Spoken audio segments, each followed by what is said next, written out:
2학년 A반 여러분 안녕하세요. 10주가 되었습니다. 이번 주에는 학교에서 수업할 줄 알았는데 또 한 주가 연기가 되었어요. 한급 연휴가 되면서부터 걱정을 좀 하긴 했는데 결국은 이렇게 일이 터져버렸군요. 이럴 때는 인간만사 세옹지마라는 한자 사자성어가 생각이 납니다. 말이 나온 김에 한번 살펴보고 갈게요.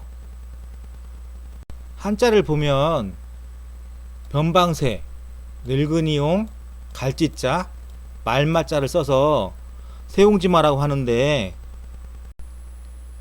옛날 중국의 변방에 사는 노인의 말이란 뜻으로 스토리가 있습니다. 중국 국경 지방에 한 노인이 살고 있었습니다. 그러던 어느 날 노인이 기르던 말이 국경을 넘어 오랑의 땅으로 도망쳤습니다. 이에 이웃 주민들이 위로의 말을 전하자 노인은 이 일이 복이 될지 누가 압니까? 하며 태연자약했습니다. 그로부터 몇 달이 지난 어느 날 도망쳤던 말이 앞말과 함께 돌아왔습니다. 주민들은 노인께서 말씀하신 그대로입니다 하며 축하하였습니다. 그러나 노인은 이게 화가 될지 누가 압니까? 라며 기쁜 내색을 하지 않았습니다. 며칠 후 노인의 아들이 그 말을 타다가 낙마하여 다리가 부러지고 말았습니다. 이에 마을 사람들은 다시 위로를 하자 노인은 역시 이게 보게 될지 모르는 일이요 하며 표정을 바꾸지 않았습니다. 그로부터 얼마 지나지 않아 북방 오랑캐가 침략해 왔습니다. 나라에서는 징집령을 내려 젊은이들이 모두 전장에 나가야 했습니다. 그러나 노인의 아들은 다리가 부러진 까닭에 전장에 나가지 않아도 되었습니다. 이로부터 세옹지마란 고사성어가 생겨났다고 합니다. 세상 만사는 변화가 많아 어느 것이 화가 되고 어느 것이 복이 될지 예측하기 어려워 재앙도 슬퍼할 게 못되고 복도 기뻐할 것이 아님을 이르는 말입니다. 인생의 길흉화복은 늘 바뀌어 변화가 많음을 이르는 말이에요. 이 재난과도 같은 팬데믹 사태가 빨리 종식되길 바라겠습니다. 돌다리도 두들겨보고 건너라는 말이 있듯이 내 행동에는 항상 심사숙고하고 매사에 주의하고 또 주의하여 건강한 모습으로 학교에서 보길 바라겠습니다. 그럼 계속 이어서 수업을 이어가도록 하겠습니다. 10주차 수업은 디자인 헤어 컬러 마무리하기입니다. 헤어 컬러 마무리 시 샴푸할 때 에멀전 여부를 결정할 수 있고 사용한 연모제와 염색 방법의 특성을 고려하여 샴푸 순서와 방법을 결정할 수 있습니다. 모발 보호와 헤어 컬러의 지속성을 위해 후처리를 할 수 있고 헤어스타일링 제품과 도구를 사용하여 마무리를 할 수 있습니다. 학습 내용으로 에멀전 유화, 연모제 제거를 위한 샴푸 순서, 샴푸와 트리트먼트, 마무리 스타일링 순입니다. 10주차 과제 안내입니다. 과제 내용은 디자인 헤어 컬러 마무리를 하기 위한 재료, 자료, 기기, 장비 공구 작성하기입니다. 학습물들 60페이지에 있습니다. 과제물은 5월 27일 목요일까지이니 기간, 시간, 준수하여 구글 클래스룸에 업로드 하시기 바랍니다. 캡처한 내용인데요. 과제는 조금밖에 안 되죠. 지금 보고 있는 게 과제예요.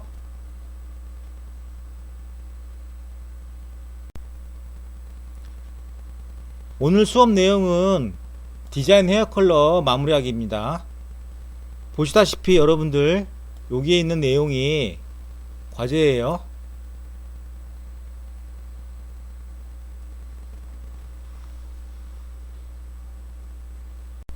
헤어 컬러 마무리를 위해 에멀전 작업을 합니다.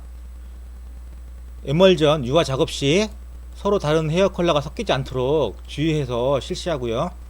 헤어 컬러의 채도 차이가 많이 날 때는 분리해서 따로 유화를 해야 됩니다. 섞이는 수가 있어요, 색이. 포일워크 샴푸하는 걸 먼저 볼게요. 포일을 제거한 후에 헤어 컬러 전용 샴푸젤을 사용해서 샴푸해야 돼요. 여기가 지금 벗기는 장면이죠.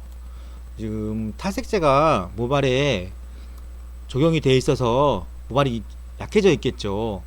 막 구기거나 함부로 하면은 약해진 모발이 잘리거나 분해되는 그런 현상이 일어나겠죠. 주의해서 살살살살 빼야 됩니다. 거품을 충분히 낸 뒤 살살살살 부드럽게 해서 샴푸를 하셔야 됩니다.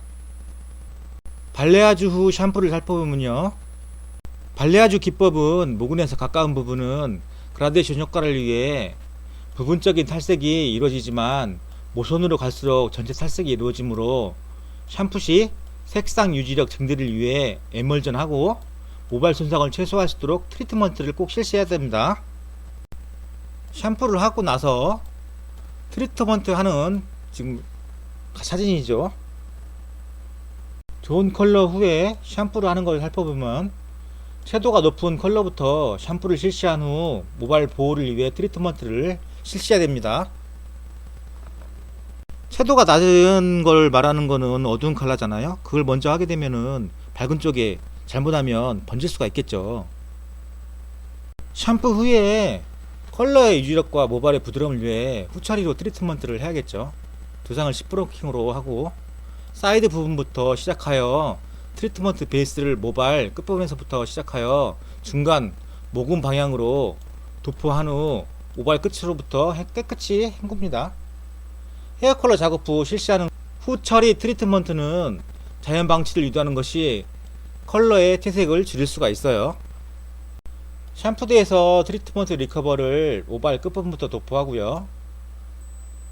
트리트먼트를 모발 끝부분부터 도포하는 것은 손상이 많은 부분에 트리트먼트 성분을 채워줌으로써 모발의 부드러움과 헤어 컬러 유지력을 높일 수가 있어요.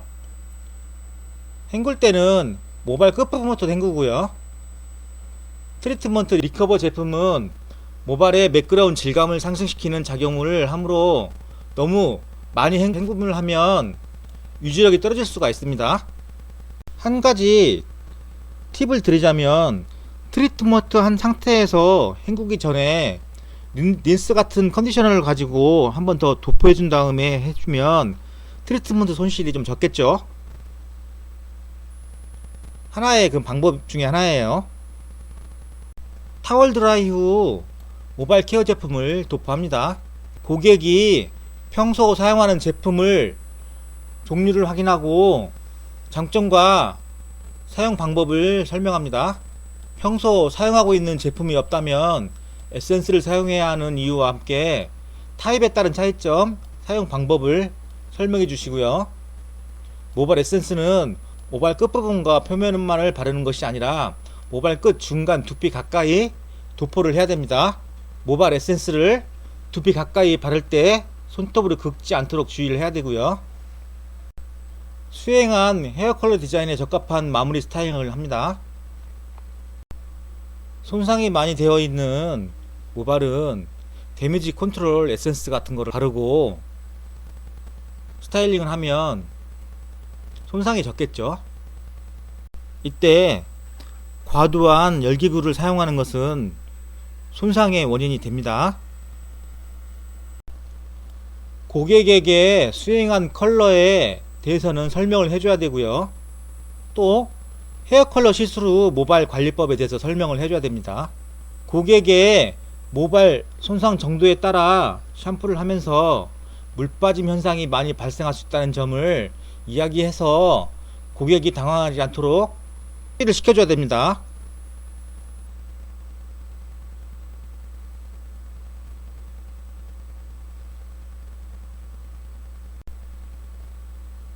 다음 일정을 정하여 재방문을 유도를 하고요.